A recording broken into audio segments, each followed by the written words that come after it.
जब तक श्री राधे क्षमा ना करेगी कैसे तुम्हारे चरण छोड़ दूं मैं। ਲੋਈਆਂ ਵਿੱਚ ਆਯੋਜਿਤ ਕੀਤਾ ਸ਼੍ਰੀ ਤ੍ਰੈਦੰਡ ਸਵਾਮੀ ਜੀ ਦਾ ਹਰੀ ਨਾਮ ਕਥਾ ਤੇ ਸੰਕੀਰਤਨ ਪ੍ਰਵਾਹ। ਸ਼੍ਰੀ ਮਧੂਸੂਦਨ ਵਰਿੰਦਾਵਨ ਸਵਾਮੀ ਜੀ ਦੀ ਲੜੀਵਾਰ ਅੰਮ੍ਰਿਤ ਬਾਣੀ ਨੇ ਕੀਤਾ ਆਨੰਦ ਵਿਭੋਰ। ਸਵਰਗੀय ਸ਼੍ਰੀ ਵਿਜੇ ਕੁਮਾਰ ਗੁਪਤਾ ਜੀ ਨੂੰ ਨਮ ਅੱਖਾਂ ਨਾਲ ਕੀਤਾ ਯਾਦ। ਜਨਤਾ ਦਾਣਾ ਮੰਡੀ ਜੰਝ ਘਰ ਵਿੱਚ ਮਿਤੀ 4 ਅਪ੍ਰੈਲ 2023 ਤੋਂ 9 ਅਪ੍ਰੈਲ 2023 ਤੱਕ ਨਿਰੰਤਰ ਚੱਲ ਰਹੇ ਸ਼ਾਮ 7 ਤੋਂ 10 ਵਜੇ ਤੱਕ ਕਥਾ ਤੇ ਸੰਕੀਰਤਨ ਦਾ ਪ੍ਰਵਾਹ ਭਾਵ ਭਿੰਨੀ ਸ਼ਰਧਾ ਤੇ ਉਤਸ਼ਾਹ ਨਾਲ ਸੰਪੰਨ ਹੋ ਗਿਆ। ਇੱਕ ਹਫ਼ਤੇ ਤੱਕ ਚੱਲੀ ਸਮ੍ਰਿਤ ਬਾਣੀ ਦੀ ਆਕਾਸ਼ ਗੰਗਾ ਵਿੱਚ ਤਨ ਮਨ ਨਾਲ ਵਿਰਾਜਮਾਨ ਸੰਗਤ ਨੇ ਅੰਮ੍ਰਿਤ ਨਾਦ ਦਾ ਖੂਬ ਆਨੰਦ ਮਾਣਿਆ। ਸਨਾਤਨ ਧਰਮ ਦੇ ਅਥਾਹ ਸਮੁੰਦਰ ਦੇ ਖਵਈਆ ਸਵਾਮੀ ਮਧੂਸੂਦਨ ਜੀ ਵਰਿੰਦਾਵਨ ਵਾਲਿਆਂ ਨੇ ਆਪਣੀ ਮਧੂ ਬਾਣੀ ਰਾਹੀਂ ਸੰਗਤ ਨੂੰ ਜੀਵਨ ਦੇ ਹਰ ਪਹਿਲੂ ਤੋਂ ਜਾਣੂ ਕਰਵਾਇਆ।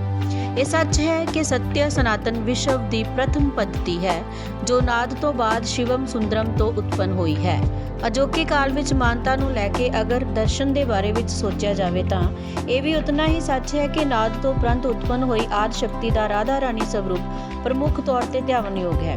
ਜਦ ਸਵਾਮੀ ਮਧੂਸੂਦਨ ਜੀ ਸੰਪੂਰਨ ਰੂਪ ਵਿੱਚ ਰਾਧਾ ਰਾਣੀ ਜੀ ਦੇ ਰੰਗ ਵਿੱਚ ਰੰਗੇ ਜਾਂਦੇ ਹਨ ਤਾਂ ਪੂਰੇ ਜਲਾਲ ਨਾਲ ਆਖਦੇ ਹਨ, ਜਬ ਤੱਕ ਸ਼੍ਰੀ ਰਾਧੇ क्षमा न करोगी कैसे तुम्हारे चरण छोड़ दूंगा, जब तक श्री राधे दर्श न दोगी कैसे तुम्हारा दर छोड़ दूंगा। ਜੀਵਨ ਦੇ ਕੌੜੇ ਸੱਚ ਸਵਾਸ ਪ੍ਰਕਿਰਿਆ ਦਾ ਜ਼ਿਕਰ ਕਰਦੇ ਹੋਏ ਸਵਾਮੀ ਜੀ ਨੇ ਕਿਹਾ ਕਿ ਦਮ ਦਾ ਇੱਕ ਪਲ ਦਾ ਵੀ ਭਰੋਸਾ ਨਹੀਂ ਹੈ, ਜਦ ਕਿ ਪ੍ਰਭੂ ਦਾ ਨਾਮ ਲੋਕ ਤੇ ਪਰਲੋਕ ਦੋਹਾਂ ਲੋਕਾਂ ਵਿੱਚ ਸਹਾਈ ਹੈ, ਜਿਸ ਦਾ ਜੀਵੰਤ ਬਿਰਤਾਂਤ ਉਹਨਾਂ ਨੇ ਮਹਾਰਾਜਾ ਅਮਰੀਸ਼ ਜੀ ਦੀ ਸਾਖੀ ਰਾਹੀਂ ਭਲੀ ਭਾਂਤ ਦਿੱਤਾ। ਉਹ ਜੀਵਨ ਬਿਰਤਾਂਤ ਦਾ ਵਰਣਨ ਸਾਹਿਬ ਸ਼੍ਰੀ ਗੁਰੂ ਨਾਨਕ ਦੇਵ ਜੀ, ਭਾਈ ਬਾਲਾ ਜੀ ਤੇ ਭਾਈ ਮਰਦਾਨਾ ਜੀ ਦੀ ਭੇਂਟ ਵਾਰਤਕ ਸਾਖੀ ਰਾਹੀਂ ਖੂਬ ਪੇਸ਼ ਕੀਤਾ ਕਿ ਜਿਵੇਂ ਇਹਨਾਂ ਸਵਾਸ ਤੋਂ ਬਾਅਦ ਪ੍ਰਾਣੀ ਨੇ ਦੂਸਰਾ ਸਵਾਸ ਗ੍ਰਹਿਣ ਕਰਨਾ ਹੈ ਜਾਂ ਨਹੀਂ, ਜਿਸ ਨੂੰ ਨਿਰੰਤਰ ਚੱਲਦਾ ਰੱਖਣ ਵਾਸਤੇ ਖੂਨ ਨੂੰ ਨਿਰੰਤਰ ਗਤੀ ਦੇਣ ਵਾਸਤੇ ਸਮੂਹ ਕੋਸ਼ਿਕਾਵਾਂ ਤੇ ਨਾੜੀਆਂ ਨੂੰ ਅਗਰ ਮਾਪਿਆ ਜਾਵੇ ਤਾਂ ਉਹਨਾਂ ਦੀ ਲੰਬਾਈ 1 ਲੱਖ ਕਿਲੋਮੀਟਰ ਤੱਕ ਹੋ ਜਾਂਦੀ ਹੈ। ਤਾਂ ਸ਼੍ਰੀ ਰਾਧੇ ਅੱਗੇ ਫਰਿਆਦ ਕਰਦੇ ਹੋਏ ਉਹ ਆਖਦੇ ਹਨ, ਤਾਰੋ ਨਾ ਤਾਰੋ तुम्हारी है मर्जी, फिर भी निर्धन की है एक अर्जी, जन्म जन्म के पतित को न तारा, एक दिन इस दर पे मैं दम तोड़ दूंगा। ਇੱਕ ਸਪਤਾਹ ਤੱਕ ਚੱਲੇ ਉਕਤ ਅੰਮ੍ਰਿਤ ਬਾਣੀ ਸਮਾਰੋਹ ਦਾ ਆਯੋਜਨ ਵਿੱਚ ਸਦੀਵੀ ਵਿਛੋੜਾ ਦੇ ਚੁੱਕੇ ਸ਼੍ਰੀ ਵਿਜੇ ਕੁਮਾਰ ਗੁਪਤਾ ਜੀ ਦੇ ਨਿਰਾਕਾਰ ਸਵਰੂਪ ਨੂੰ ਹਾਜ਼ਰ ਨਾਜ਼ਰ ਮੰਨਦੇ ਹੋਏ ਉਹਨਾਂ ਦੇ ਸਪੁੱਤਰ ਵਿਕਾਸ ਗੁਪਤਾ, ਰਾਜੇਸ਼ ਕੁਮਾਰ ਬਾਂਸਲ, ਡਾਕਟਰ ਅਨਿਲ ਕੌਸ਼ਲ, ਵਿਕਾਸ ਗੋਇਲ, ਮੋਹਿਤ ਗੁਪਤਾ, ਅਤੁਲ ਗੁਪਤਾ, ਜਤਿੰਦਰ ਕੁਮਾਰ, ਕ੍ਰਿਸ਼ਨ ਕੁਮਾਰ ਜੋਸ਼ੀ ਅਤੇ ਹੋਰ ਨਾਮਵਰ ਸ਼ਖਸੀਅਤਾਂ ਨੇ ਭਰਪੂਰ ਯੋਗਦਾਨ ਦਿੱਤਾ, ਜਿਨ੍ਹਾਂ ਵਿੱਚ ਮੁੱਖ ਰੂਪ ਵਿੱਚ ਆਮ ਆਦਮੀ ਪਾਰਟੀ ਹਲਕਾ ਸ਼ਾਹਕੋਟ ਇੰਚਾਰਜ ਰਤਨ ਸਿੰਘ ਕਾਕੜ ਕਲਾਂ ਨੇ ਵੀ ਹਾਜ਼ਰੀ ਲਗਵਾਈ। ਹਫ਼ਤਾ ਭਰ ਸ਼੍ਰੀ ਰਾਧਾ ਜੀ ਦਾ ਲੰਗਰ ਅਟੁੱਟ ਵਰਤਿਆ।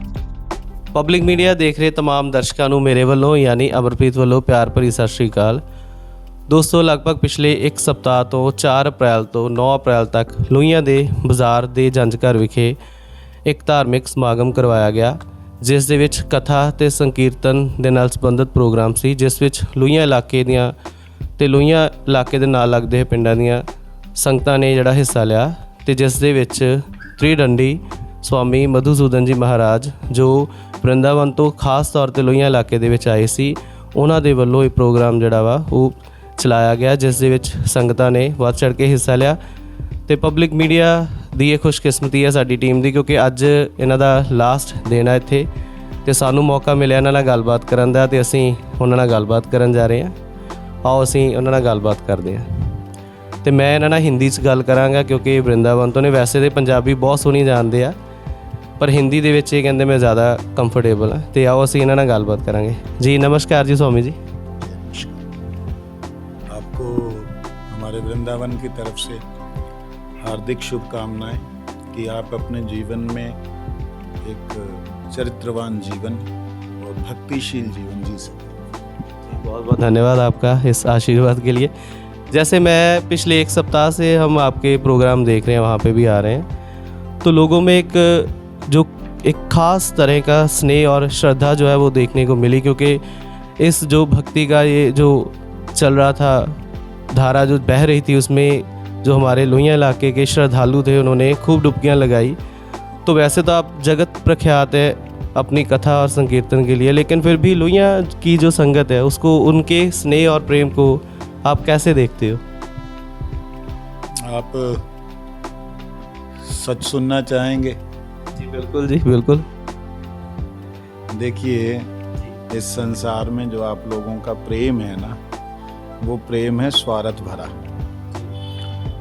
अगर मैं किसी के सांसारिक सुख में या सांसारिक दुख में दुख को हटा के सुख की कहीं पे मैं कोई छोटी सी भी अगर कंट्रीब्यूशन कर दूं तो आपको लगेगा कि हाँ ये स्वामी जी हैं, उसके लिए आप कुछ भी कर सकते हैं। परंतु यहाँ के लोगों की श्रद्धा दृढ़ नहीं है। श्रद्धा का मतलब होता है ऐसा विश्वास कि मैं मेरे प्रभु की आराधना कर रहा हूँ तो मेरे को दुनिया की कोई भी ताकत मेरी जो कर्मों के फल को बदल नहीं सकती। मेरे को किसी और के पास जाने की जरूरत नहीं है। मैं सनातन से जुड़ा हूँ तो सनातन मतलब भगवान स्वयं। तो उस परमात्मा से जुड़े होने के नाते मेरे कर्मों का फल जो मुझे मिल रहा है उसको कोई बदल नहीं सकता। जैसे उदाहरण के लिए आपके ऊपर बुखार आपको हो तो आप 7 दिन के बुखार की दवाई आपको 7 दिन खानी पड़ेगी। आपने 2 दिन बाद एक डॉक्टर चेंज किया, 3 दिन बाद दूसरा डॉक्टर चेंज किया, चौथे दिन तीसरा किया, 5वें दिन चौथा किया, और 6ठे दिन जाकर के आपको जब ठीक होने का समय आया आप एक ऐसे झोले छाप के पास चले गए, उसने कहा की दवाइयाँ खाई जाना, आ खा के देख। और सेम दवाई सॉल्ट सेम है, अलग अलग नाम से। जैसे ही आपने खाई कहना इसने मेरा काम किया, सारे डॉक्टर फेल। अब वो झोला छाप डॉक्टर जो आपके लिए डॉक्टर बन गया। ऐसी श्रद्धा है इन लोगों की कि इनको सत्य सनातन से कुछ लेना देना नहीं है, इनको भगवान राम कृष्ण से कोई लेना देना नहीं है। इनको रास्ते पे बैठा हुआ कोई भी फकीर या कोई भी ऐसा धोखेबाज जो अपनी पूजा करवाए भगवान की पूजा छुड़वा के, उसके पास जाने में भी इन्हें कहीं पे कोई दिक्कत नहीं है। इनकी बात नहीं भैया, लोहिया की बात नहीं कर रहा हूँ, लगभग सभी जगह यही हाल है। विशेष करके पंजाब में, आप हरियाणा चले जाएं, जहाँ आप गुजरात चले जाएं, बंगाल चले जाएं, वहाँ पे अपने अपने इष्ट के प्रति निष्ठा है। पंजाब में ये चीज़ नहीं है। तो इसलिए आपने जो श्रद्धा वगैरह देखी है अभी, उसका कारण है हमने इसके ऊपर बहुत बोला है। हमने कहा है कि गुरु भक्ति वास्तविकता में वही है जो आपको भगवान तक ले जाए। लोग डेरे बना करके भगवान की पूजा छुड़वा करके गुरुओं के ही फोटो लगवा करके घरों में सारे भगवान की सारी पूजाएं खत्म, गुरु ही भगवान है, ऐसे करके बैठे हुए लोग, तो उनकी श्रद्धा अब थोड़ी सी भगवान की तरफ बन रही है। जो आप उत्साह देख रहे हो उनमें, वो इसके कारण से है कि ये स्वामी जी भगवान की तरफ ले जा रहे हैं, ये स्वामी जी अपनी तरफ नहीं ला रहे हैं। ये बात। अच्छा स्वामी जी, जैसे पूरे विश्व में इतने धर्म है, लोग इतने धार्मिक जो है वो लोगों को फॉलो कर रहे हैं, लेकिन मैं खुद भी धर्म को मानता हूँ, भगवान में मानता हूँ, मैं अधार्मिक नहीं हूँ, लेकिन मैं ही नहीं, ऐसे बहुत से लोग होंगे जिनको ये लगने लग गया है कि शायद ये सारी जो पवाड़ा है, जो ये प्रॉब्लम खड़ी की जा रही है, ये सारी धर्म की वजह से है। तो आप क्या देखते हो, धर्म क्या है, हम आपसे जानना चाहते हैं। आपका प्रश्न जो है ना, ये प्रश्न मेरे गुरु महाराज जी को चंडीगढ़ में किया था। मेरे गुरुदेव ओम विष्णुपाद भक्ति वल्लभ तीर्थ गोस्वामी महाराज जी, उनसे ये प्रश्न किया था मीडिया ने कि स्वामी जी सारे लड़ाइयों की जड़ धर्म है, धर्म ना हो तो सब कुछ शांत हो, सब बढ़िया चले। तो गुरु महाराज जी ने बोला कि धर्म किसे कहते हैं, आप एक बार धर्म के बारे में सुन लीजिए, उसके बाद आप बताइए कि धर्म लड़ा रहा है या अधर्म। धर्म कहते हैं जो धारण करे, जो नाश करे उसे धर्म नहीं कहते। धारण करे, धार्यति धर्मा, जो धारण करता है धर्म है। जैसे चोरी नहीं करना धर्म है, किसी पर स्त्री दूसरी स्त्री की तरफ ध्यान नहीं देना धर्म है, ब्रह्मचर्य का पालन करना धर्म है, सत्य बोलना धर्म है, किसी के घर को आग नहीं लगाना, किसी के नुकसान नहीं पहुंचाना धर्म है। अब ये जो धर्म है, ये किसी को नुकसान पहुंचा रहा है, किसी के, इसके कारण कहीं लड़ाई हो रही है। तो इसका मतलब धर्म के झंडे को लेकर के चलने वाले लोग, अपने आप को धार्मिक कहने वाले लोग, कहीं ना कहीं धर्म का झंडा तो पकड़े हुए हैं, परंतु आपस में लड़ और लड़वा रहे हैं। तो ये धर्म नहीं है। धर्म का वास्तव रूप अगर आप जानना चाहें तो मैं आपको बतला रहा हूं, वो है स्वभाव। धर्म का वास्तव रूप है स्वभाव। जैसे अग्नि का धर्म क्या है? जलना, जलाना और प्रकाश देना, अग्नि का धर्म है। ऐसे जल का धर्म क्या है? तरलता, जिसमें जाएगा वैसा ही हो जाएगा, जो संग मिलेगा वैसा खट्टा मीठा कड़वा हो जाएगा। उसका अपना स्वाद नहीं है, वो जिस स्वाद में जाएगा वैसा ढल जाएगा। ये जल का धर्म है। लेकिन आप बताइए, जल क्या पत्थर है? जल को तो पत्थर नहीं कहेंगे। अब जल पत्थर नहीं, अच्छा जल क्या हवा है? जवाब दीजिए। लेकिन आप देखेंगे जल पत्थर बन जाता है। किसके कारण से? वातावरण के कारण से। फ्रिज में रखते हैं, पत्थर बन जाते हैं। ऐसे जल छिट्टा मारे किसी को नहीं मरेगा, वो मार देंगे, मर जाएगा। एक लोटा जल डाल दीजिए किसी पे, कोई नहीं मर रहा। एक लोटे का वो पत्थर जो बना हुआ बर्फ, वो मार दीजिए, बंदा मर जाएगा। ठीक है ना? ऐसे ही वो जैसे आग पे रखते हैं तो हवा होके उड़ जाता है, पता ही नहीं लगता जल था तो कहाँ गया। तो ये धर्म तो उसका जो था, धर्म जो उसका था वो तो एक ही था, लेकिन उसको मनों ने, बुद्धियों ने अपने शिकंजे में डाल करके अपने तरीके से उसको बना करके गड़बड़ कर दी। वो एक धर्म क्या था जी, वो भी जानना जरूरी है। वो था आत्म धर्म, आत्मा का धर्म, द नेचर ऑफ सोल, रूह का जो संबंध है वो था। वो भूल गए, शरीरों के संबंध, शरीरों के आचार और व्यवहारों में पड़ के लड़ाइयां कर रहे हैं। अब जैसे वो जल जो है, जल तो जल ही था, लेकिन अब जल के ऊपर आप चीनी रख दीजिए, वो तो पिघल जाएगी, लेकिन बर्फ पे चीनी रख दीजिए, नहीं पिघलेगी। वो चीज हो रही है इस वक्त। जैसे वो अपनी स्थिति में आएंगे तो जीवन भर के लिए समस्याएं खत्म हो जाएंगी। स्वाभाविक रूप से आत्मा का क्या धर्म है ये जानना जरूरी है। आत्मा का धर्म है सत चिद आनंद। सत मतलब जो हमेशा रहने वाली है, ना मरना चाहती है ना मारना चाहती है, वो है सत। ये उसका स्वभाव है। चिद ज्ञान, ज्ञान का मतलब जो ना अज्ञानी रहे और दूसरे को ज्ञान दे। और है आनंद, जो खुद सुखी रहती, दूसरे को सुख देना चाहती है, वो है आत्मा। ये आत्मा का धर्म है, आत्मा का स्वभाव ही आत्मा का धर्म है। ये चींटी से लेके हाथी तक के अंदर का एक ही भाव है। आप बताइए, चींटी मरना चाहती है? आप उंगली रखेंगे हट जाएगी, उसको लग गया कि ये खतरा है, हट जाएगी। अर्थात वो जीना रहना चाहती है। इसका मतलब उसका स्वभाव क्या हुआ? जिंदा रहना। उसको ज्ञान है कि ये मेरे लिए खतरा है, उसको ज्ञान है ये खतरा है, तो इसको ऊपर से नहीं जाना मैंने, तो उसके अंदर ज्ञान है। तो एक तो हो गया जिंदा रहना की इच्छा, दूसरा उसको ज्ञान की चाहत, तीसरा वो आनंद चाहती है, इसलिए आपके रास्ते को छोड़ के जा रही। तो ये तीन चीजों की डिमांड ही, और जितने तरह के जीव हैं, मनुष्य तो छोड़ ही दो, चींटी से हाथी तक, सबके अंदर यही चीज है। इसी को धर्म कहते हैं, सत चिद आनंद। जीवित रहना, ज्ञान प्राप्त करना, आनंद में रहना। ये चीज अगर आप में है तो आप दूसरे में भी दीजिए, इसी को धर्म कहते हैं। बहुत बहुत धन्यवाद जी। और ज़रूर जो ये लोग सुन रहे होंगे, क्योंकि सभी, जैसे मैंने बोला था कि जो भारत है ये ऐसी भूमि है, सनातन की भूमि है, जहाँ पे गुरुओं पीरों फकीरों की धरती उसको बोला जाता है। फिर भी कहीं ना कहीं पे ये बातें जो आप हमें बता रहे, वो कहीं ना कहीं पे नहीं है जो धार्मिक लोगों को ऐसी बतानी चाहिए। मेरे हिसाब से मुझे ये लगा। तो बहुत बहुत धन्यवाद आपका ये उत्तर जो आपने।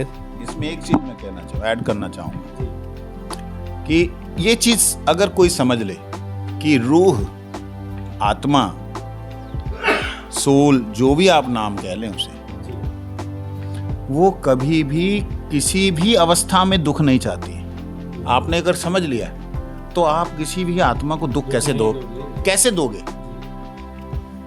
अगर आप किसी की भी आत्मा को दुखा रहे हो, इट मीन्स आप धार्मिक नहीं हो। चाहे फिर आप कितने भी लोगों में कुछ भी क्यों ना हो गया, आप कितने भी बड़े धार्मिक क्यों ना, कुछ भी अगर ये करने वाला है कोई, माना जाए कोई ऐसा है कि भी नहीं, हमारे बिना कोई भी इस संसार में नहीं रहेगा, तो समझ लो वो अधर्म है, उसको नाश करना कर्तव्य है, उसको खत्म कर देना चाहिए। अगर कोई ऐसा जानवर आ जाए जो कहे कि नहीं मेरे को तो भूख नहीं लगी है लेकिन मैं सबको मार डालूंगा, भूख के कारण तुम अगर कुछ अपना खा रहे हो, सिंह शेर इत्यादि, उसके अलावा सारे जानवर खेलते रहते हैं उनके सामने, कभी नहीं खाते। लेकिन जो मारने के लिए पैदा हुआ है उसे खत्म करना ही उचित। अच्छा स्वामी जी, मेरा एक और प्रश्न है। जैसे जो हमने इंटरव्यू में स्टार्टिंग में मैंने लोगों से परिचय करवाया था आपका त्रिदंडी स्वामी जी महाराज, तो लोगों के मन में भी ये प्रश्न होगा और मेरे मन में भी है कि आपको त्रिदंडी क्यों बोला जाता है, इसका मतलब क्या है?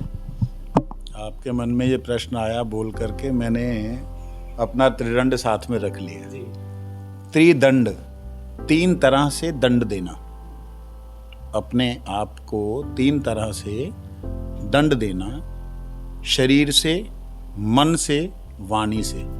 हम पाप कर्म करते हैं, पुण्य कर्म करते हैं। तो शरीर को, मन को और वाणी को दंडित करके, मतलब कंट्रोल करके, भगवान जी की और भगवान के भक्तों की सेवा में लगाने का जो व्रत लेते हैं वो त्रिदंडी स्वामी।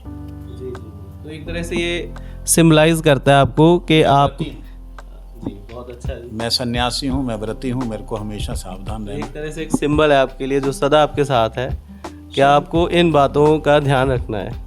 तो आप सिंबल के साथ साथ इसमें मतलब भगवान की जो है मंत्रों का इसमें अधिष्ठान होता है जी, जिसके कारण से जब हम इसे धारण करते हैं तो इसकी एक बड़ी पॉजिटिव एनर्जी जो है हमारे साथ में रहती है। अच्छा, अगर आप बुरा ना माने तो ये मैं पूछूं कि इसको कैसे धारण किया जाता है और आपके जो मठ है आपका उसमें इसको कौन कौन धारण कर सकता है और उसकी कोई ख़ास स्टेज आती है कि जो भी आपके संप्रदाय में आता है उसको सीधे ये धारण करने के लिए मिलता है या कुछ ऐसा?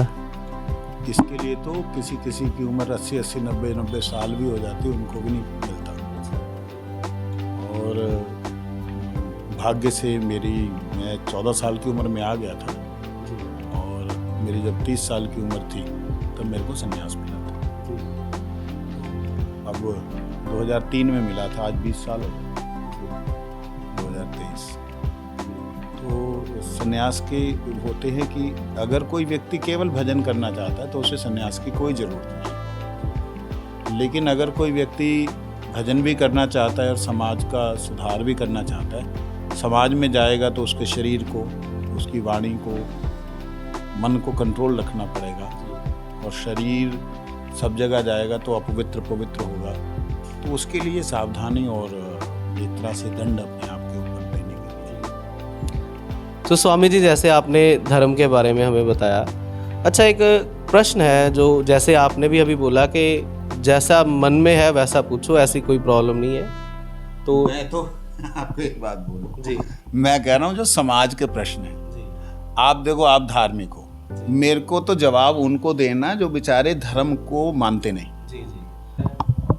अच्छा यही था कि मैं एक अध्यापक भी हूँ, मेरे पास बच्चे भी पढ़ते हैं, तो कई बार बच्चे ऐसे प्रश्न पूछ लेते हैं। अब हमारा जो विषय है हम उसमें एक्सपर्ट है, हम उनका तो आंसर कर देंगे। तो कभी कभी जो धर्म ऐसे प्रश्नों से, जो ऐसे विषयों से हट के जो धार्मिक प्रश्न कभी कभी कोई कर ले, तो जैसे एक मन में प्रश्न था कि किसी बच्चे ने पूछा कि मंदिरों में इतना जो विधि विधान को पंडित जो है वो बोलते कि इसको फॉलो करो, भगवान शिव के ये चढ़ाओ, भगवान शनि पे ये चढ़ाओ, इतनी चीज़ों का दान करो, इतना हवन यज्ञ रखवाओ। तो बच्चे आज के ये सोचने लग गए हैं कि आज के समय में जो ज़रूरतें हैं वो किसी और तरह की है। तो ऐसे हज़ारों लीटर दूध बर्बाद करना, धार्मिक कर्म कांड के नाम पर इतना पैसा खर्च करना, किसी गरीब की मदद करने की बजाय ये चीज़ें करना, ये आपको क्या लगता है कि क्या ये प्रश्न होना चाहिए कि नहीं? देखिए, ये प्रश्न तो है, इसका जवाब अगर प्रैक्टिकली समझ लेंगे तो शायद आपको अच्छा लगेगा। भगवान शिव ने जब समुद्र का मंथन हुआ, इसको साइंटिफिक वे में लेते हैं। आप ये चीज़ तो जानते, जब ये पूरी की पूरी गैलेक्सी बनी, उसके अंदर पृथ्वी एक अपने धुरी में चलने लगी। इसकी स्पीड जो है लगभग 2000 किलोमीटर प्रति घंटा की स्पीड है। मालूम नहीं मालूम? हाँ, 2000 किलोमीटर प्रति घंटा की स्पीड है। इतनी फास्ट घूमने वाली पृथ्वी उस वक्त कितनी तेज हुई होगी, उस वक्त कितनी तेजी से घूमी होगी जब उसके अंदर 4 तत्व मिले।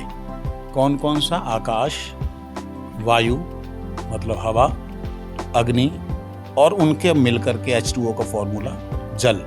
ये चारों तत्व जब मिले उसकी इतनी ज़्यादा स्पीड कि उसमें आग भी उतनी है, जल भी उतना है और उससे बनी है पृथ्वी। ये जो घर्षण हुआ, उस घर्षण के बाद में आप कल्पना कर सकते हैं वहां पे हरियाली हो जाए? आप कल्पना करके बता दीजिए, क्या कल्पना कर सकते हैं? इम्पॉसिबल। जल आ जाए, इम्पॉसिबल। और इतनी तेज घूम रही है कि आपको 200 किलोमीटर प्रति घंटा की रफ्तार की हवा नहीं सहन कर सकती, छतें फट जाएंगी। 2000 किलोमीटर प्रति घंटा की रफ्तार से घूम रही है, कुछ तो नहीं हो रहा। इसका कुछ एक कारण है। वो कारण क्या है कि किसी समय में समुद्र मंथन हुआ था। कौन सा समुद्र मंथन हुआ था? जिसको आज आप मिल्की गैलेक्सी बोलते हैं ना, उसके अंदर मंथन हुआ। ये इट्स नॉट अ मतलब आप कह दें कि झूठ है। If you are saying this is just false, then you are fool number one. Sound theory हमारे प्राचीन वेदों की थ्योरी है, जिसको साउंड योगा कहते हैं। I am master of sound yoga and I invent some sound, some special sound which can make you very calm. बहुत शांत कर देगा। मेरे पास मतलब विद इन 1 मिनट, 1 मिनट के अंदर मैं उस साउंड के जो सर्कल को तैयार करता हूँ, सिर्फ 1 मिनट में, 60 सेकंड्स के अंदर। तो वो साउंड थ्योरी के अनुसार वो नाद ने सारा घर्षण किया।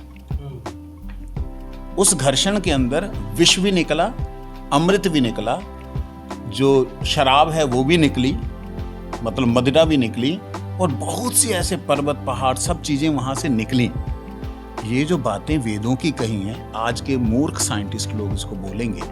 मैं थोड़े से अपशब्द जरूर बोलूंगा, मेरे को अच्छे लगते हैं। मूर्ख साइंटिस्ट लोग बोलेंगे कि भाई ये कैसे पॉसिबल हो गया।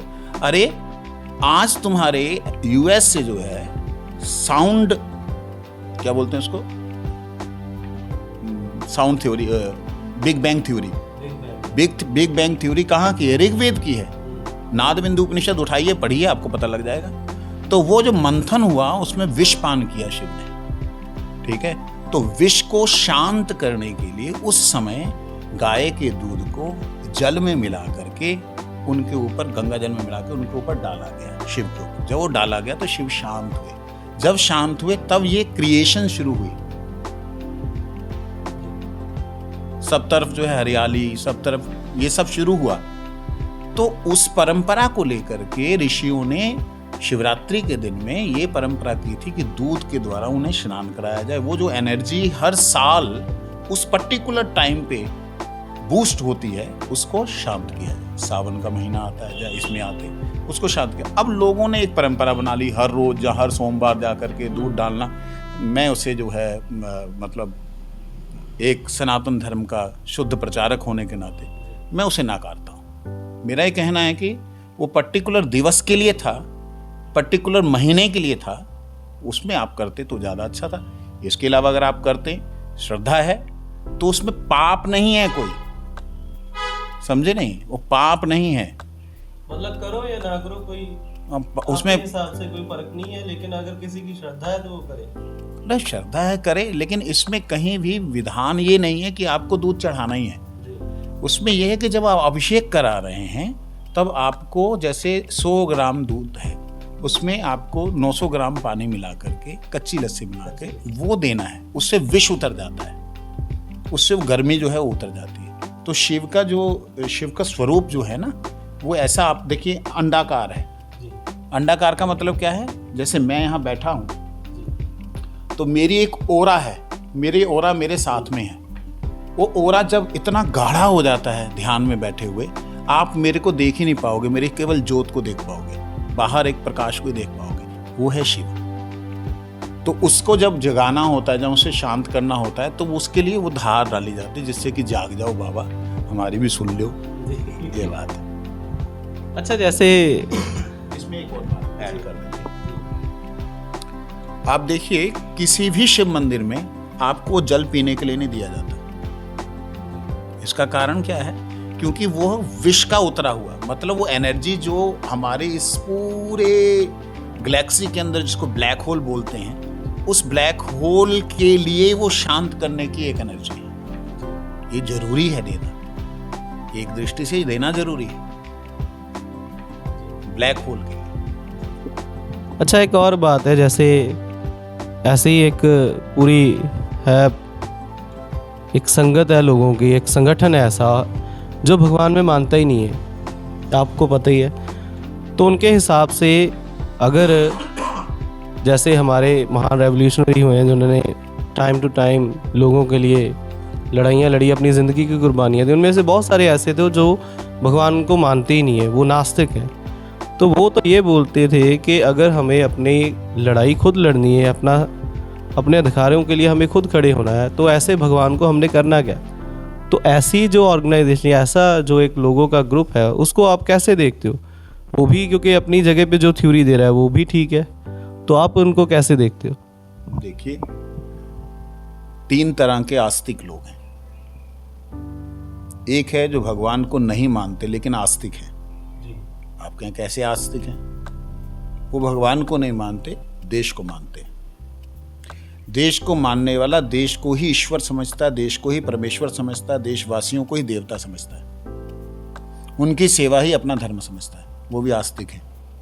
नास्तिक बोल करके इस संसार में कोई है ही नहीं, कोई भी है ही नहीं, नास्तिक हो ही नहीं सकता है। नास्तिक शब्द का, आस्तिक और नास्तिक शब्द का अर्थ है ना अस्ति, है नहीं। वैसे तो आप धार्मिक हो, तो आपको शायद ये लगे कि नास्तिक बोलना ठीक भी नहीं है, क्योंकि क्योंकि धर्म का प्रचार कैसे। ना, मैं इसकी परिभाषा बतला रहा हूँ। आस्तिक और नास्तिक की परिभाषा, नास्तिक मतलब जो ना अस्ति कह, जो कुछ भी नहीं है ऐसा मानने वाला, उसे नास्तिक कहते हैं। यदि वो कुछ भी नहीं मानने वाला है तो हाँ, वो अपने आप को तो मानता है, अपने भोजन के लिए तो काम करता है, अपने भोजन के लिए, अपने शरीर को सुख देने के लिए दूसरे को कष्ट तो दे रहा है, तो अपने शरीर को ही उसने ईश्वर माना हुआ है, शरीर के अनुसार चल रहा है। किसी को ना माने, खुद को तो मानेगा, जहां उसका जो नेता होगा उसको तो मानेगा, किसी व्यक्ति को मानेगा ही मानेगा, जिसको मानेगा उसके लिए वो ईश्वर है, परमेश्वर नहीं है। ईश्वर तो है ही है ना। तो कहने का मतलब इस संसार में कोई भी नास्तिक नहीं, परंतु आपका जो प्रश्न है उसका मैं सही उत्तर दे रहा हूं। देखिए, समाज सुधारकों का समाज तक ही एक लेवल है, समाज में आना जाना उनका जीवन है, परंतु आत्मा है इस बात को कोई नकार नहीं सकता। आत्मा है इस बात को कोई नकार नहीं सकता। जो नकारता भी है वो भी मानता है। कैसे? वो कहता भाई जो कुछ है बस हंसियां, ये गया तो कुछ भी नहीं। जो बोलने वाले ऐसे प्रैक्टिकली वो नहीं मानते। अगर कोई बंदा मर गया, शरीर से आत्मा निकल गई, तो क्यों उसको जलाने के लिए जाता है? गया तो गया क्या? जो था वो गया क्या? तो वो भी नहीं मानता है, वो भी शरीर को आत्मा नहीं मानता और आत्मा को ही आत्मा मानता है। तो आत्मा को मानने वाले जितने भी लोग हैं उनमें ये भ्रम है कि कोई भी परमात्मा नहीं है। अगर एक छोटी सी एनर्जी इतने बड़े शरीर को पंप कर रही है, आप जानते हैं बॉडी के अंदर कितनी ब्लड वेन कितनी लंबी है, बता सकते हैं? 1 लाख किलोमीटर की एक मनुष्य की कितनी? 1 लाख किलोमीटर है एक मनुष्य की ब्लड वेन्स, एक से एक जोड़ दें तो। और हाँ, अंगूठे से 72,000 साइजेस की नाड़ियां हैं। It's not Madhusudan Maharaj saying, yes, this is in our scriptures and now the scientists they are proving that कि yes, this is right। तो कहने का मतलब इतनी बड़ी नसों को पंप करने वाले हार्ट की कभी आवाज सुनी आपने? धक धक धक धक कर रही है। यही आत्मा की शक्ति है कि आत्मा इतने बड़े पंप को चला रही है, सिर से लेकर के पैर के नाखून तक के अंदर सेम ध्वनि आ रही है। ये आत्मा की शक्ति है और परमात्मा की ही ऐसी साइलेंट शक्ति है जो सारे ब्रह्मांड को चला रही है। और जिसने आत्मा ने निकलना है वो समय के अनुसार, उसके कर्मानुसार आती है, चली जाती है, फिर वापस आती है, फिर चली जाती है। ये सृष्टि को जो आना और जाने को संचालन करने वाली शक्ति है उसको हम परमात्मा कहते हैं। तुम नेचर कह लो, कुछ भी कह लो, हम परमात्मा कहते हैं। अच्छा, एक बात और है, जैसे भगवान की हम बात कर रहे हैं तो यहाँ पे प्रश्न आता है डर का। कई लोग बोलते हैं कि डर है इसलिए भगवान है, क्योंकि इंसान जब किसी बुरे कर्म को करेगा या उसको लगेगा कि उसकी ज़िंदगी में ये हानियाँ होंगी तो भागता हुआ मंदिर, गुरुद्वारा, मस्जिद ऐसे भागता है मंदिरों की ओर।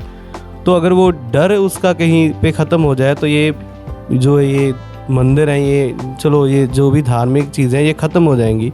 तो डर के आधार पे जो पंडित हैं उन्होंने ये काम चलाया, उन्होंने, या किसी भी धार्मिक गुरु को ले लो, पहले वो डराता है कि आपको ये हो जाएगा, आप स्वर्ग में जाएंगे, नरक में जाएंगे। और एक बात और इसमें कि जैसे आप शराब पिएंगे, मांस खाएंगे तो आप पापी हो जाएंगे, आप नरक में सड़ोगे।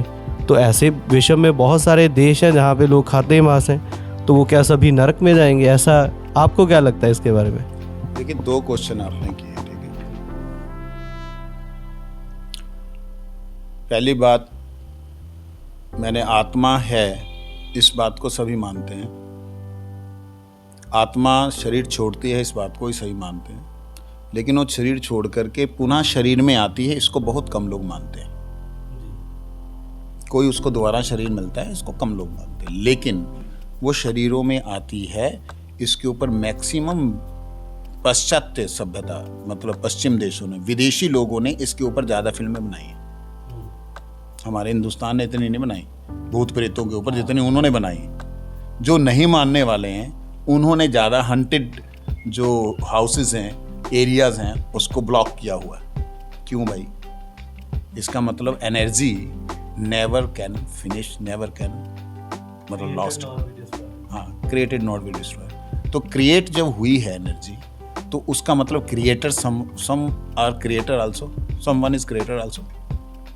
कोई उनको बनाने वाला भी तो है, जो उस शक्ति को क्रिएट करने वाला, शक्ति के अलावा कोई और नहीं हो सकता। तो उस शक्ति को, परम शक्ति को सर्वशक्तिमान कहते हैं, ठीक है। तो वो ना हो तो तुम ना हो, वो है तो तुम हो। इसलिए ऐसा नहीं है कि मंदिर ना हो, मस्जिदें ना हो, गुरुद्वारे ना हो तो सब शांत हो जाएगा।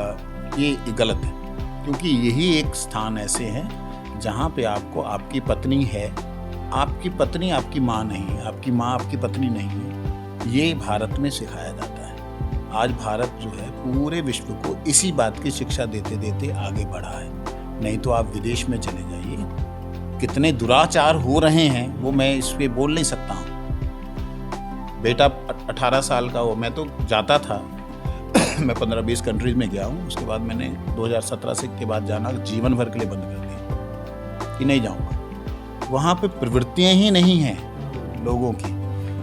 18 साल का बच्चा हुआ अपना, बेटा now you ground should go away, अब तुम जाओ, हमारे साथ नहीं रह सकते। क्यों? उस माँ को भी खतरा है, या माँ को भी डर है कि वो आकर्षित ना हो जाए। इस प्रकार से कुप्रवृत्तियों में पड़े हुए पशुवत जीवन जीने वाले, उनको धर्म नहीं बचाएगा तो कौन बचाएगा? आप मुझे बताइए, आप ईमानदारी से बोलिए कि आपके प्रश्न नहीं है, लेकिन उन बच्चों से इस तरीके से पूछो कि बेटा, बहन जो होती है वो सेम ब्लड लाइन होने के कारण उसके साथ फिजिकल रिलेशन नहीं होते। ये बात आपको ऋषियों ने नहीं समझाई तो किसने समझाई? विदेश के जो वैज्ञानिक हैं वो बोलते हैं कि male and female they have only one relation, that is sexual relation. What is this nonsense? कुत्ता और बिल्ली की तरह बनाना चाहते हो? हमारे ही भारत से गया हुआ एक बड़ा ज्ञानी, अपने आप को कहने वाला व्यक्ति, उसने इसी परंपरा को चलाया और उसको आज मानने वाले लाखों करोड़ों की संख्या में हैं लोग। तो इस प्रकार के लोगों का बहिष्कार करते हुए सनातन धर्म की बात को लेके चलना चाहिए। मेरी बहन है, मैं इसका भाई हूँ, ये मेरी रक्षक है, मैं इसकी रक्षक हूँ। इस प्रकार से जो हमारे यहाँ परंपराएं दी गई हैं, धर्म से ही दी गई हैं। अधार्मिक लोगों के द्वारा, जहाँ धर्म स्थान ना हो उनके द्वारा ये नहीं हो सकता। आज आप ही देखिए, आपको कई बातें आज पहली बार पता लगी, ठीक है ना? तो ये नहीं अगर हम होंगे तो आपको कौन बताएगा? हाँ, आप कहें जी नहीं, ज़्यादा इसमें गड़बड़ी करने वाले लोग हैं, आप बोल सकते हैं। तो इन प्रैक्टिकली आप देखिए, गृहस्थ में भी आम आदमियों में भी मैक्सिमम किन की क्वांटिटी है? गलत लोगों की तो है। तो इसका मतलब समाज में चलना बंद कर दो। नहीं चलना बंद कर सकते, उनके साथ व्यवहार बंद नहीं कर सकते। ऐसे ही धर्म के साथ व्यवहार बंद नहीं करना है। धर्म में कोई गलती आ रही है तो उसे हमें करेक्ट करना है। और जैसे मैंने वो पूछा था कि मांस खाना, हाँ, वो सेकंड क्वेश्चन आपका। देखिए, जहां पर कोई और आहार नहीं है वहां पर हमारे ऋषियों की परंपरा में मांसाहार था। मैं ऋषियों की बात को, सनातन धर्म के ऋषियों की बात को ले रहा हूं, तो वहां मांसाहार था। सतयुग में मांसाहार के ही ज्यादातर लोग थे, परंतु उसमें भी शुद्ध शाकाहारी भी लोग थे जो जल पी के ही रहे। ध्रुव इत्यादि ने वो करके दिखलाया। और त्रेता युग में यज्ञ के द्वारा, जैसे आग और गैसेस के द्वारा, आग और अदर एलिमेंट्स के द्वारा जो है नई इन्वेंशंस होती है ना, तो त्रेता युग में मैक्सिमम इन्वेंशंस जो है त्रेता युग में हुई है। वहाँ पे पेड़ पौधों का बहुत ज़्यादा आविष्कार हुआ। द्वापर युग में आके मांसाहार बंद कर दिया गया कि अब जो एक खून की बूंद में लाखों सेल हैं, आपको क्या अधिकार है उन्हें मारने का? आप जियो और जीनो दो की परिभाषा में चलने वाले लोग, आप कैसे कर सकते हो कि एक खून की बूंद में लाखों सेलों को सिर्फ आप अपने जवान के थोड़े से सुख के लिए आप मार दोगे, जबकि आपके पास खाने के लिए जो है अन्य पदार्थ हैं जिनके अंदर ब्लड सर्कुलेशन नहीं है। जिसके अंदर ब्लड सर्कुलेशन है, ये क्वेश्चन मेरे को फ्रांस में पूछा था कि what is difference between vegetarian and non vegetarians, कि they are also killing the plants and we are also. मैंने उनको जवाब दिया, मैंने कहा देखिए, प्लांट्स के अंदर हार्ट नहीं होता है, बीट नहीं, वहां सर्कुलेशन नहीं है, वहां से पैरों से पानी पीते हैं और जो उनके पत्ते हैं उनमें से पानी खिंचता है तो बढ़ते हैं, सूरज की रोशनी से बढ़ते हैं, तो वो उनकी ऊर्जा बढ़ रही है ऊपर की तरफ, ठीक है। लेकिन जहां ब्लड सर्कुलेशन होगा वहां ब्लड जो हार्ट से आएगा वापस जाएगा, हार्ट से आएगा वापस जाएगा। और ब्लड सर्कुलेशन जहां भी होता है वहां पे कष्ट होता है। जैसे आप हैं, मैंने आपके बाल को खींचा तो आपकी आंखें देखो बदलने लग गई, ठीक है ना। मैंने उसके ऐसे ही हाथ को पकड़ करके उसके बालों को खींचा फ्रांस में। मैंने कहा आपको तकलीफ क्यों? ये तो केश हैं, इनको तो आप काटते हो, तकलीफ तो नहीं होती। आप काट रहे हो, तकलीफ नहीं हो रही, ध्यान देना। आप उखाड़ोगे तो तकलीफ होगी। ऐसे ही प्लांट्स जो हैं उनको जब आप काटते हो, साग वगैरह को, उनको खुशी होती है, उनके और नए पत्ते खिल के आते हैं। जब आप उखाड़ दोगे तो नुकसान है। तो इस प्रकार से प्लांट्स को लेने से उनके अंदर एक बूंद में, जहाँ पूरे प्लांट में करोड़ों जीव या करोड़ों सेल जो हैं वो सर्कुलेट नहीं हो रहे, जहाँ सर्कुलेट हो रहे हैं वहीं पे कष्ट होता है। आपकी जड़ को जब मैं खींच रहा हूँ, ध्यान देना, जड़ को जब खींच रहा हूँ तब आपको कष्ट हो रहा है। क्यों?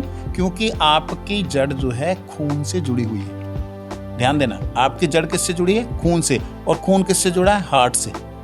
तो आपके दिल में दर्द हो रहा है, दिमाग में दर्द हो रहा है, तब आपको ये फील हो रहा है। बात समझ आई? तो इसलिए किसी के दिल को दुखाना चाहिए क्या? तो मतलब आपका ये ना, किसी के दिल को दुखाना चाहिए। तो दिल को जब दुखाना नहीं चाहिए, तो जिनका ब्लड है उनको अगर आप काटोगे, जो कटवाओगे, तो उनको दिल के दुख होगा कि नहीं? अच्छा, ये जो आपने बात की, ये तो एक इंसानियत की बात है कि इंसानियत है अगर अंदर, अगर हमारे अंदर किसी के प्रति प्रेम है तो हमें हर एक जीव जो हम, जैसे हमें दुख होगा तो हम ऐसा मानेंगे अगर उनको काटेंगे तो उनको भी दुख होगा। ये तो इंसानियत की बात हुई ना फिर। तो यहाँ पे ये स्वर्ग नरक, पापी पुण्य वाले, ये बातें कहाँ से आती हैं फिर? देखो, एक छोटी सी समझने वाली बात, स्वर्ग और नरक, सुख और दुख, ये बिल्कुल ऐसे ही हैं, जो दोगे वो मिलेगा। आप किसी भी शरीर को नाश कर रहे हो केवल जीव के लिए, इतने सी जीव के लिए नाश कर रहे हो ना, उसके करोड़ों नहीं अरबों उनके सेल्स को आप नष्ट कर रहे हो, तो क्या ये उचित है?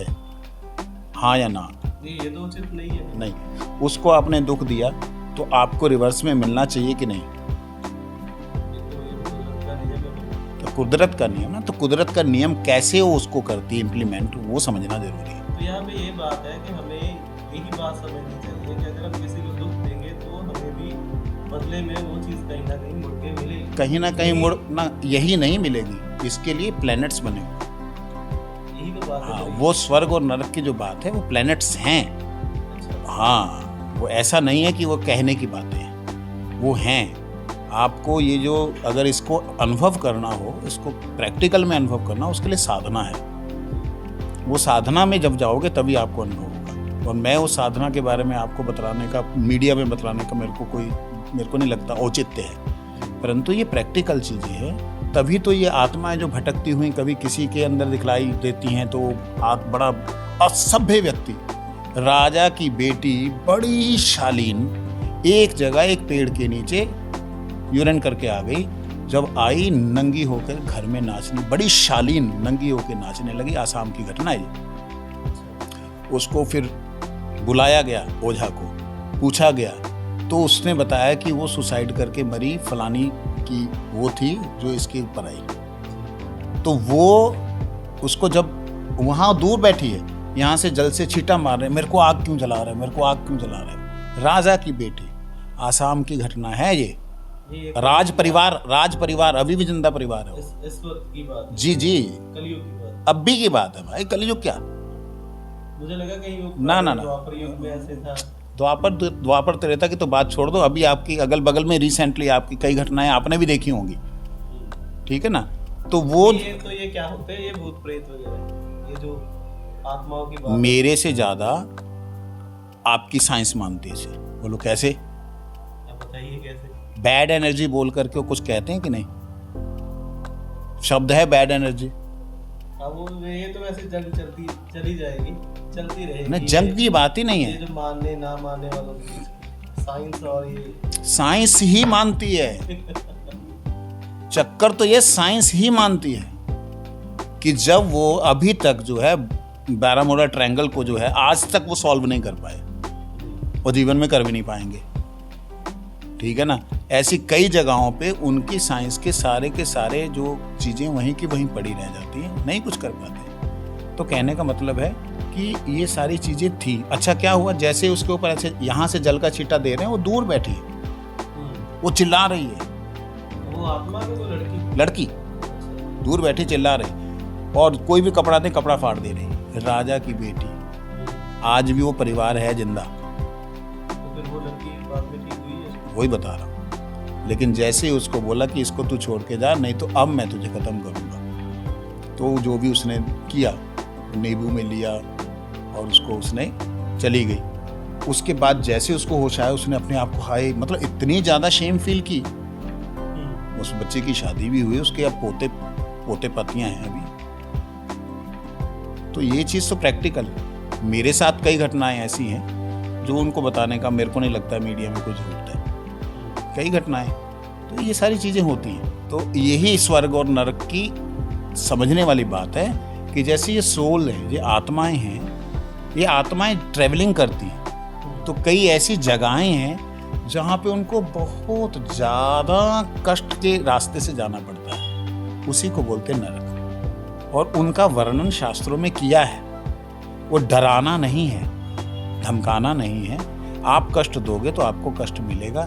ये बिल्कुल सिंपल सिद्धांत है। Every action equal opposite reaction with compound interest.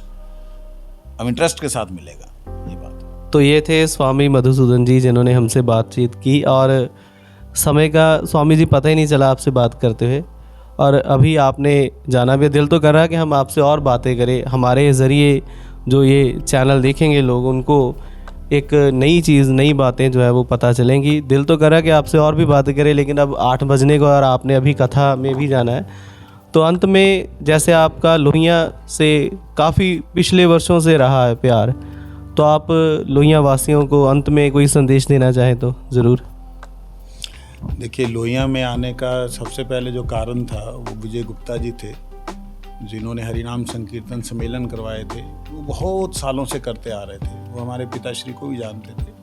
तो 2007 में वो आए थे। मैं उनका तो पहला उनका धन्यवाद करता हूँ। बाकी लोहिया वालों को मेरा ये एक संदेश है कि देखिए भगवान सर्वशक्तिमान है, आप उनकी शरण में ऐसे जाइए कि वो कहें ये मेरा है। आप हजारों को बोले हो बाबा जी मेरा आ काम कर दो, शिव जी मेरा आ कर दो, माता रानी ये कर दो, जितने भी आप कर रहे हैं ना, उनमें से किसी एक को ऐसा पकड़ लो कि वो कहे ये मेरा है। यही मेरा संदेश है।